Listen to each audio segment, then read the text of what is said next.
श्री शिवलीलामृत अध्याय 3. श्री गणेशाय नमः. श्री सरस्वते नमः. श्री गुरुभ्यो नमः. श्री सदाशिवाय नमः. मित्रसह राजाची कथा व गोकर्ण महात्म्य. सुतमुनी सांगतात, मित्रसह नावाचा राजा अत्यंत तेजस्वी होता. एकदा तो शिकारीस गेला असता अनवधानाने एक राक्षस त्याच्या हातून मारला गेला. राक्षसाच्या भावाला याचा क्रोध आले. त्याने राजाला शासन करण्याचे ठरविले. त्याप्रमाणे तो आचार्याचे रूप घेऊन राजाच्या सेवेस राहिला. राजाने पितृश्राद्धासाठी वसिष्ठांना बोलविले. राजाला धडा शिकविण्या हेतू आचारी रूपातील राक्षसाने अन्नात नरमांस शिजवून मिसळले. अन्नग्रहणाच्या वेळी वसिष्ठांना हे समजले. त्यांनी राजाला राक्षस होण्याचा शाप दिला. राजाही क्रोधित होऊन आपली चूक नसताना गुरूंनी शाप दिला म्हणून उलट त्यांना शाप देण्यास तयार झाला. पण राणीने त्याला अडविले. तेव्हा हातात घेतलेले जल त्याने स्वतःच्या पायावर ओतले. त्याक्षणी राजाचे पाय काळे होऊन त्यावर कोड उठले. त्यामुळे त्याचे नाव कल्माशपाद पडले. वसिष्ठांना आपली चूक समजली. त्यांनी राजास शाप दिला की 12 वर्षांनी तुझे हे रूप बदलेल. राजा राक्षस होऊन अरण्यात फिरू लागला. भुकेलेला असताना त्याने एका ब्राह्मण पुत्रास पाहिले.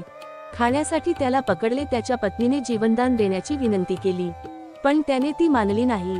त्याने त्या ब्राह्मण पुत्राला खाऊन टाकले. ब्राह्मण पत्नीने शोकाकुल होऊन राजाला शाप दिला की जरी तो पुन्हा राजा झाला तरी स्त्रीसन करताच त्याचे प्राण निघून जातील. राजाला अतिशय वाईट वाटले. तो विमनस्थ झाला. त्याच्या पत्नीच्या लक्षात ही गोष्ट आली. तिने राजाला विचारले. राजाने घडलेला प्रसंग सांगितला. तिलाही अतिशय वाईट वाटले. त्याने वसिष्ठांना सगळी हकीकत सांगितली. नियोग पद्धतीने राजाला पुत्रप्राप्ती झाली. वंशवृद्धीची चिंता मिटली तरी मूळ समस्या तशीच होती. शापित राजाला हिंडता हिंडता गौतम ऋषी भेटले. राजाने आपली सगळी हकीकत गौतम ऋषींना सांगितली. ऋषींनी त्याला गोकर्ण महाबळेश्वरचे महात्म्य सांगून त्याला तिथे जाण्यास सांगितले. रावणाने आपल्या तपसाधनेने मिळविलेले शिवलिंग राक्षस लोकांत जाऊ नये म्हणून गणेशाद्वारे ते पृथ्वीवर ठेवले आणि ते कायमस्वरूपी तिथेच स्थिर झाले. गौतम ऋषींनी राजाला अजून एक गोष्ट सांगितली. अरण्यात त्यांना एक चांडाळ स्त्री दिसली. ती अत्यंत कुरूप होती. तिचा पूर्व वृत्तांत असा की ती ब्राह्मण कन्या होती. तिचे नाव सुमित्रा असे होते.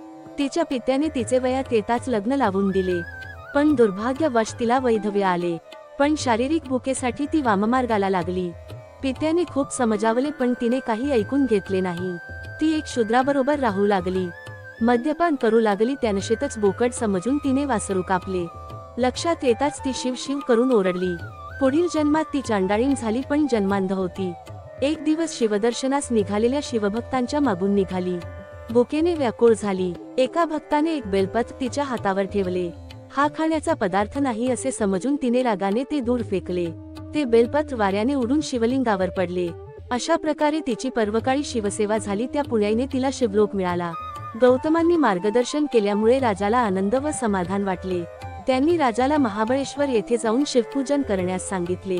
त्याप्रमाणे राजाने शिवपूजन करून शेवटी तो शिवलोकास निघून गेला.